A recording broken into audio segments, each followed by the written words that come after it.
नमस्कार दोस्तों, जय हिंद, जय भारत। दोस्तों, आज हम इस वीडियो में जानेंगे निबंध लेखन।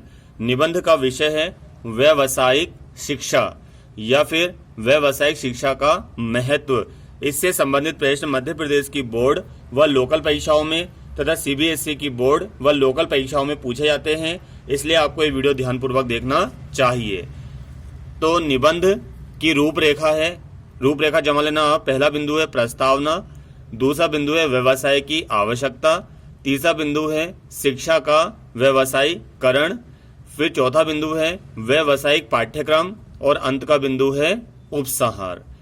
निबंध लिखने से पहले आप कुछ पंक्तियां लिखिएगा।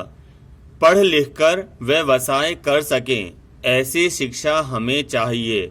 मैं काले की बाबू वाली शिक्षा से संन्यास चाहिए। ये जो आप जो शिक्षा पद्धति देख रहे हो ना, ये मैकाले की शिक्षा पद्धति चल रही है दोस्तों।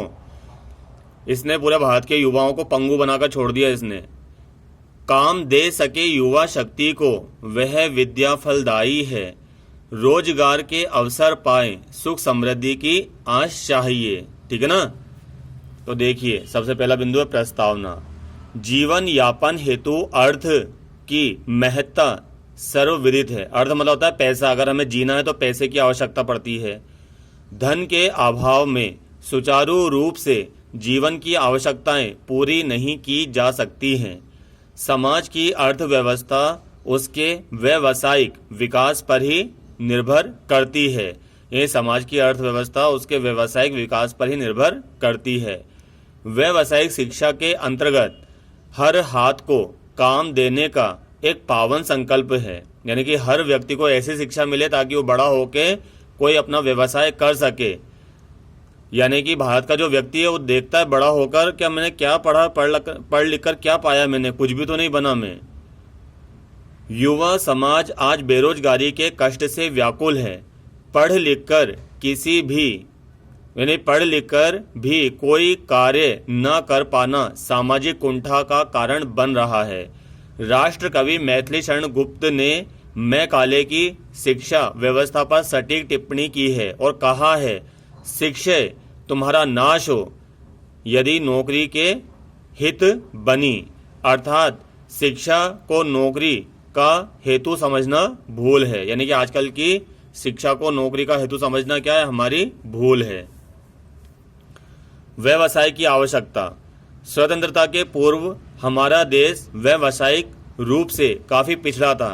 कहा जाता है कि एक समय हमारे यहाँ सुई भी विदेशों से मंगाई जाती थी। आज हम वायुयान और रेल के इंजन से लेकर हर छोटी बड़ी चीज अपने देश में निर्मित कर रहे हैं। इससे हमारा राष्ट्रीय स्वाभिमान भी जगा है। लाखों हाथों को काम मिला है। जापान जैसा छोटा देश आज अपनी व्यावसायिक उन्नति के कारण ही महाशक्ति बन बैठा है। राष्ट्रीय उन्नति हेतु व्यावसायिक उन्नति की महती आवश्यकता है। फिर है शिक्षा का व्यवसायीकरण। स्वतंत्रता के 67 वर्षों के बाद भी, अब तो ज्यादा होगा दोस्तों, बाद भी हमारे देश की शिक्षा व्यवस्था उसी प्रकार की बनी हुई है जैसी वह अंग्रेजी शासन काल में थी। आज लोगों को अंग्रेजी पढ़ा कर पंगु बना दिया है, यानी लाचार बना दिया है। जब बच्चा दुकान खोलने बैठता है वहां पर हिंदी के पढ़ाई चलते हैं, वहां पर हिंदी का जोड़ घटाव चलता है, बच्चा कंफ्यूज हो जाता है। यानी कि ना तो हम धोबी के कुत्ते हो गए, ना घर के रहे ना घाट के रहे। आज का शिक्षित युवक बेरोजगारी की समस्या से ग्रस्त है। उसकी शिक्षा से न लाभ उसे ही मिल पा रहा है और न समाज को ही। यानी कि बेरोजगारी की समस्या से ग्रस्त है, शिक्षा से न तो व्यक्ति को लाभ मिल पा रहा है और न समाज को लाभ मिल पा रहा है। इसका कारण है कि अभी हमारी शिक्षा व्यवसाय परक नहीं है। यदि शिक्षा के साथ साथ व्यवसाय को जोड़ दिया जाए तो रोजगार के सार्थक अवसर प्राप्त हो सकेंगे। अब हम देखते हैं व्यावसायिक पाठ्यक्रम क्या क्या होते हैं। विद्या अध्ययन के साथ ही विद्यार्थियों को रोजगार परक पाठ्यक्रम भी पढ़ाए जाने चाहिए।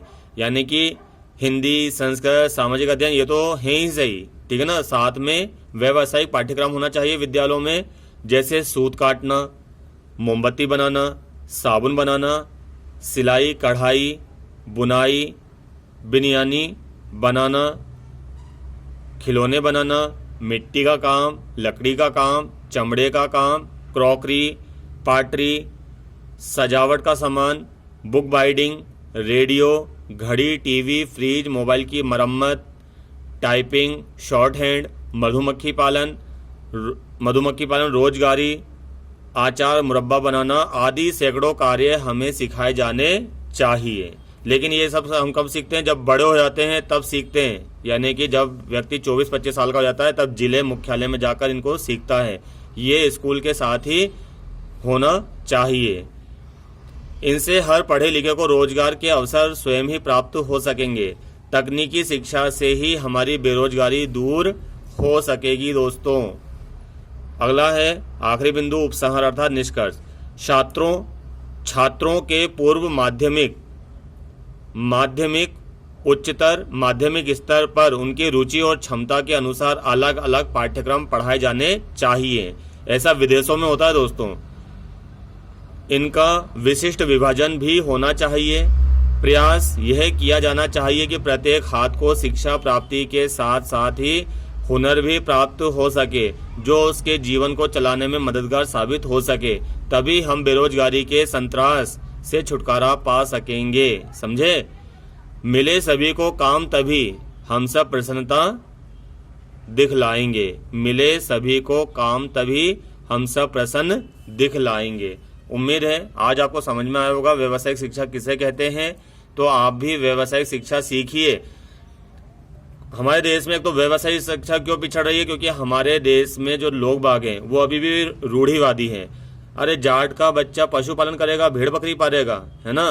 अरे चमड़ा काटना चमार का काम है, ठीक है। रजाई बनाना तो पिंजारे का काम है, ये काम तो इसका काम है, ये काम तो उस जाति का काम है। बाल काटना तो नाई का काम है, तो बर्तन बनाना तो कुम्हार का काम है। इस चक्कर में हम पिछड़े हुए हैं, ठीक है ना। अगर कोई ब्राह्मण है, अगर ब्राह्मण बकरी व्यवसाय करता है, बकरी, अरे बाप रे बाप, राम रे राम। अगर कोई जाट है वो बाल काटने का काम कर रहा है, अरे जाट होके बाल काटे, नाई, इससे अच्छा तू नाई बन जाता, ठीक है ना। अगर कोई कुम्हार का बच्चा फ्रिज, मोबाइल, टाइपिंग ये सीखता है, अरे तो कुम्हार है, अपना पुश्तैनी काम सीख। इस प्रकार की बातें की जाती है, टीका टिप्पणी की जाती है, तो बच्चों की व्यावसायिक शिक्षा उसी दिन मर जाती है। तो इन चीजों से हमें दूर होना चाहिए। धन्यवाद दोस्तों।